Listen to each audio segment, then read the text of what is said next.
Dear friend, good evening. आज हम लोग एक्सरसाइज 1.2 डिस्कस करेंगे। इससे पहले मेरा 5 क्लास हो चुका है और आप लोगों से रिक्वेस्ट है कि प्लीज़ आप पहले उस 5 क्लास को देख लें, उसके बाद हमारी इस क्लास को करें। प्रश्नावली 1.2 आप तभी समझेंगे जब आप उस 5 क्लास को करेंगे। आइए प्रश्नावली 1.2 में सबसे पहले हम आपको समझाते हैं। हमने वैसे पहले बता दिया है, एक बार फिर से मैं रिकॉल करा दूं। रिक्त समुच्चय किसको कहते हैं? जिसको इम्प्टी सेट या नल सेट हमने बोला था। तो सर, जिस समुच्चय में एक भी अवयव नहीं हो, एको को अवयव नहीं होगा, उसको हम क्या कहेंगे? रिक्त समुच्चय कहेंगे, नल सेट कहेंगे। उसके बाद हमने पढ़ाया था एकल समुच्चय। ठीक, तो जिस समुच्चय में सिर्फ एक अवयव हो, सिर्फ कितना अवयव हो? एक अवयव हो, उसको क्या कहेंगे? एकल समुच्चय। उसके बाद हमने पढ़ा था पेयर सेट, युग्म समुच्चय। जिस समुच्चय में 2 अवयव हो, सिर्फ 2 अवयव हो, उसी को हम लोग क्या कहेंगे? युग्म समुच्चय कहेंगे। तो इसी तीनों पर आधारित, तो रिक्त समुच्चय पर आधारित ये पहला क्वेश्चन है। देखेंगे क्या कहता है सर, निम्नलिखित में कौन से रिक्त समुच्चय के उदाहरण हैं? इसमें इस चारों में से आपको चूज करना है कौन कौन रिक्त समुच्चय होगा, कौन कौन रिक्त समुच्चय होगा। जरा ध्यान से देखो मेरे भाई, क्या है? 2 से भाज्य विषम प्राकृत संख्या का समुच्चय। अरे बउआ, विषम बोल दिया सर। विषम संख्या तो वो संख्या होती है जिसमें 2 से भाग नहीं लगता है, 2 से भाज्य नहीं होता। जब सर विषम प्राकृत संख्या बोल दिया तो विषम प्राकृत संख्या कभी 2 से भाज्य हो ही नहीं सकती है। यानी इस दुनिया में एक भी ऐसी विषम प्राकृत संख्या नहीं है जो 2 से क्या हो? भाज्य हो, जो 2 से क्या हो? भाज्य। क्योंकि सर विषम प्राकृत संख्या का डेफिनेशन ही होता है वैसी प्राकृत संख्या जिसमें 2 से पूरा पूरा भाग नहीं लगे, जो 2 से भाज्य नहीं हो। तो सर 2 से भाज्य विषम प्राकृत संख्या इस दुनिया में कोई नहीं है। इसका मतलब इसमें एक भी अवयव नहीं हो आएगा जो किसके बराबर होगा? फाई के बराबर होगा। फाई से रिक्त समुच्चय को सूचित किया जाता है, तो हमने बताया था। तो ये आपका फाई हो गया क्या सर? रिक्त समुच्चय। तो ये फर्स्ट नंबर रिक्त समुच्चय है। दूसरा कहता है सम अभाज्य संख्या। यस सर, 2 है। सम अभाज्य संख्या कौन है? 2 है। इसमें तो एगो अवयव आ गया और कोई नहीं है। इस यूनिवर्स में, पूरे ब्रह्मांड में सिर्फ एक समअभाज्य संख्या है जिसका नाम क्या है? 2। तो सर इसमें तो एगो अवयव तो आ गया, इसको आप रिक्त समुच्चय तो बोलेंगे नहीं, क्योंकि रिक्त समुच्चय तो उसको बोलेंगे जिसमें कि एक भी अवयव नहीं हो। ये फिर कौन सा समुच्चय हुआ? ये एकल समुच्चय हुआ।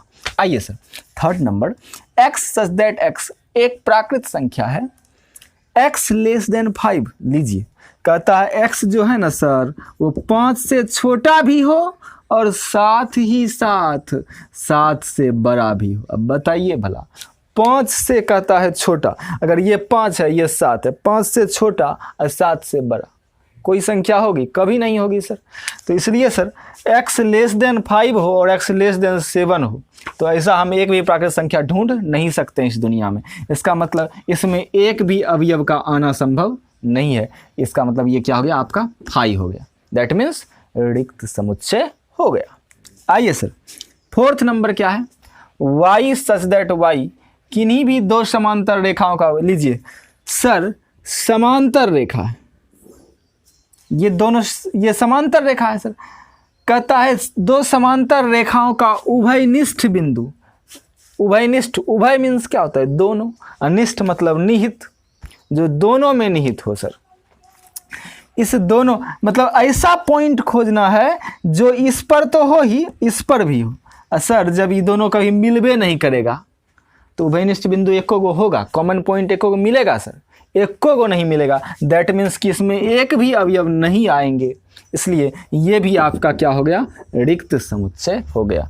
तो आपका 4 नंबर भी रिक्त समुच्चय है, 3 नंबर भी रिक्त समुच्चय है, 1 नंबर भी रिक्त समुच्चय है। सिर्फ कौन रिक्त समुच्चय का उदाहरण नहीं है? 2 रिक्त समुच्चय का उदाहरण नहीं है, बाकी सब किस समुच्चय का उदाहरण है? रिक्त समुच्चय का उदाहरण है, नल सेट का उदाहरण है। तो प्लीज आप इसको देख ही लिए। अब हम आगे चलते हैं। नंबर 2 देखिए क्या कहता है। कहता है निम्नलिखित समुच्चयों में से कौन से समुच्चय परिमित हैं और कौन से अपरिमित हैं? अच्छा सर, परिमित समुच्चय कहते किसको हैं? परिमित मतलब क्या होता है? सीमित। जिस समुच्चय में अवयवों की संख्या सीमित हो, काउंटेबल हो, जिसको हम लोग काउंट कर सकते हैं, जिस समुच्चय के अवयवों की संख्या को गिना जा सकता है, अवयवों की संख्या को गिना जा सकता है। जैसे हम कह दिए वर्ग 11वीं के सभी छात्रों का समुच्चय, तो वर्ग 11वीं में सर कितना छात्र है हम काउंट करके बता सकते हैं कि नहीं बता सकते? बता सकते हैं। तो वो क्या हो गया? परिमित समुच्चय हो गया। हम कह दें आसमान के सभी तारों का समुच्चय, अब उसको काउंट कर सकते हैं? नहीं काउंट कर सकते हैं। तो वो आपका क्या हो गया सर? वो आपका हो गया अपरिमित समुच्चय। तो जिस समुच्चय के अवयवों की संख्या को गिना जा सकता है उसको कहेंगे परिमित समुच्चय, और जिस समुच्चय के अवयवों की संख्या को गिना नहीं जा सकता है उसको क्या कहेंगे? अपरिमित समुच्चय। गिना जाना, गिना नहीं जाना से क्या तात्पर्य है? गिना जाना मतलब सीमित संख्या में हो, 10 है, 20 है, 40 है, 50 है, 100 है, 1000 है, 10,000 है, इस टाइप से। लेकिन सर जिसमें गिना ही नहीं जा सकता है, जैसे कह दिया सभी सम संख्याओं का सम प्राकृत संख्याओं का समुच्चय, तो सर सम प्राकृत संख्या कौन हो गया? 2, 4, 6, 8, 100। चलते रहिए, आगे बढ़ते रहिए, कभी रुकने वाला ही नहीं है सर, नॉन स्टॉप चलते रहिए। अनस्टॉपेबल जो हो सर, जो समुच्चय यानी जो रुकता नहीं है, चलते रहता है सर, वो अपरिमित हो गया। जो रुक गया, जिसमें एक सीमित संख्या में अवयव है, उसको क्या कहेंगे? परिमित कहेंगे। परिमित को इंग्लिश में फाइनाइट बोलते हैं, और परिमित को इंग्लिश में इनफाइनाइट बोलते हैं। तो ध्यान से समझिएगा आप लोग। अब वही हमको चूज करना है सर यहाँ कि कौन सा परिमित है और कौन सा अपरिमित है। जरा देखो क्या है? वर्ष के महीनों का समुच्चय गिन सकते हैं कि नहीं? बोलो तो। यस सर, वर्ष में कागो महीना होता है? 12 गो महीना होता है। तो ये आपका कौन सा समुच्चय हो गया? बोलो बउआ। परिमित समुच्चय हो गया। कौन सा समुच्चय हो गया? परिमित समुच्चय। सर 1, 2, 3 सो ऑन कर दिया, इसका मतलब क्या? सो ऑन मतलब इसी प्रकार से बढ़ते रहेगा आगे, 3 के बाद 4, 5, 6, 7, 8 बढ़ते जाइए। इसका मतलब कोई लिमिट नहीं है सर कि कहाँ इसको रुकना है, तो ये रुकेगा नहीं सर, अनस्टॉपेबल है। इसीलिए इसको क्या कहोगे? अपरिमित कहोगे। क्या कहोगे? अपरिमित। अच्छा जरा बोलिए सर, इसमें सर सो ऑन इसमें भी था, इसमें भी तो है, लेकिन इसमें लास्ट सीमा निर्धारित कर दिया है कि 100 के बाद अब आगे बढ़ने वाला नहीं है।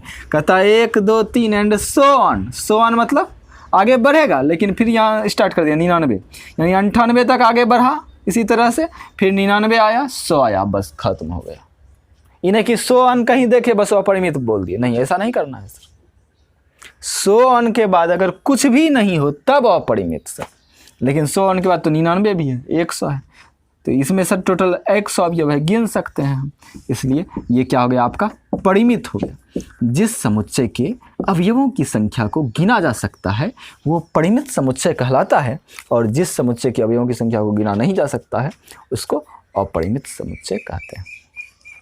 100 से बड़े धन पूर्णांक का समुच्चय। अब अच्छा बताइए, 100 से बड़े धन पूर्णांक का कोई लिमिट है? कितना होगा?